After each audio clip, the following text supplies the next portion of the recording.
नमस्कार सभी को। आज हम ऋग्वेद के प्रथम मंडल के सूक्त 161 के बारे में जानेंगे। इसके ऋषि हैं दीर्घतमा औचित्य, देवता हैं ऋभुगण और छंद है जगति। सुधन्वा के पुत्रों के पास जब अग्निदेव पहुंचते हैं तो वे कहते हैं, हमारे पास ये कौन आए हैं? ये हमसे श्रेष्ठ हैं या कनिष्ठ?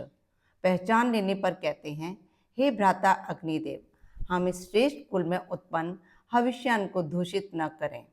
आप कृपया इसके उपयोग का उपाय बतलाएं। अग्निदेव ने कहा, हे सुधन्वा पुत्रों, आप इस अन्न को 4 भागों में विभक्त करें। ऐसा देव शक्तियों का आपके लिए निर्देश है। इसी निवेदन के लिए हम आपके समीप आए हैं। यदि आप इस प्रकार करेंगे तो आप भी देवताओं की परम पद के अधिकारी बनेंगे। हे ऋभुदेवों, आपने हव्यवाहक अग्निदेव से जो निवेदन किया है कि अश्वों, गौओं एवं रथों को उत्तम बनाएं, दोनों वृद्ध माता पिता को तरुण बनाएं, इन सभी कर्मों का निर्वाह करने वाले हे बंधु अग्निदेव, हम आपका अनुगमन करते हैं। हे ऋभुदेवों, आप कार्य करने के बाद आपने पूछा कि जो दूत रूप में हमारे समीप आए हैं वे कहाँ चले गए। जब त्वष्टा ने 4 भागों में विभक्त अन्न उन अग्निदेव को अर्पित किया, तभी वे दूत स्त्रियों में समाहित हो गए। त्वष्टा देव ने निर्देशित किया कि जो देवताओं के लिए उपयुक्त हविष्यानों की निंदा करते हैं, उनका संहार करते हैं। परस्पर सहयोग से अभिषिक्त सोम को विभिन्न नामों से संबोधित किया जाता है। तब कन्या भी उसी नामों से संबोधित करती है। इंद्रदेव अपने अश्वों को जोतकर, अश्विनी कुमार अपने रथ को तैयार करके यज्ञ में जाने के लिए प्रस्तुत। बृहस्पति देव ने भी विभिन्न श्रोतरूप वाणियों को प्रारंभ कर दिया है। अतएव ऋभु, विभा और वाज भी देवताओं के समीप गए और यज्ञ भाग प्राप्त किया। हे सुधन्वा पुत्रों, आपके श्रेष्ठ प्रयासों से चर्म रहित गौ को पुनर्जीवन मिला। अति वृद्ध माता पिता को आपने तरुण बनाया। एक घोड़े से दूसरे घोड़े को उत्पन्न करके उनको अपने रथ में जोड़कर देवों के समीप उपस्थित हुए। देवों ने कहा, हे सुधन्वा के पुत्रों, आप जलपान करें अथवा मुझ से अभिशुद्ध सोमरस का पान करें। यदि आपकी अभी से पीने की इच्छा न हो तो तीसरे पहर तो इसे अवश्य ही पीकर आनंदित हों। किसी ने जल की, दूसरे ने अग्नि की तथा किसी तीसरे ने भूमि की सर्वश्रेष्ठता को सिद्ध किया।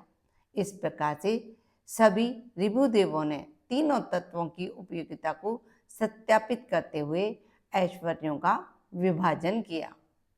विराट प्रकृति यज्ञ के ऋत्विज ब्रह्मा के मानस पुत्रों ऋभुओं के संदर्भ में यह कथन है। एक पुत्र गौ, किरणों, इंद्रियों को जल की ओर प्रेरित किया।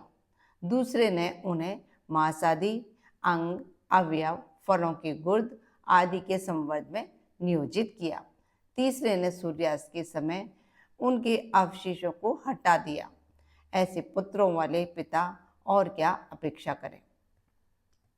सूर्य किरणों में संव्याप्त हे ऋभुदेवों, आपने अपने श्रेष्ठ पुरुषार्थ से ऊंचे स्थानों में उपयोगी तृण आदि उगाए तथा निचले भागों में जल को संग्रहित किया। आप अब तक सूर्य मंडल में विश्रामरत रहे। आप इस प्रक्रिया का अनुगमन क्यों नहीं करते? निरुल के अनुसार सूर्य रश्मियों को ऋभु कहा गया है। सूर्य किरणों में संव्याप्त हे ऋभुओं, जब आप लोगों को आच्छादित करके चारों ओर संचरित होते हैं, तब आपके माता पिता दोनों कहाँ छिप जाते हैं? जो लोग आपके हाथों को रोकते हैं, उपयोग नहीं करते, वे शापित होते हैं। जो प्रेरक वचन बोलते हैं, उन्हें आप प्रगति प्रदान करते हैं। यहाँ यह तथ्य प्रकट किया गया है कि किरणों के उत्पादक सूर्य आदि जय प्रत्यक्ष दिखाई नहीं देते, तब भी किरणें भुवनों को घेरे रहती हैं। उनका उपयोग न करने वाले हानि और उपयोग करने वाले लाभ उठाते हैं।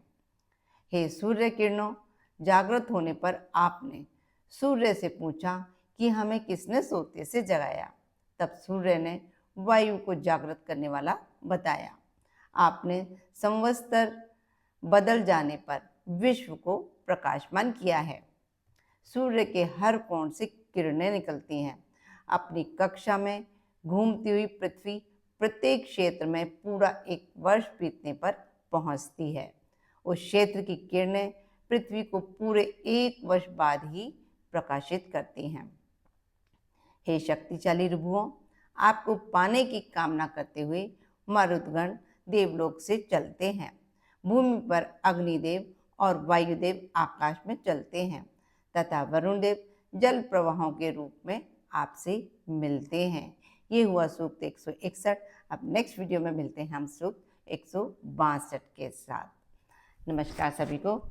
खुश रहें, स्वस्थ रहें, मस्त रहें।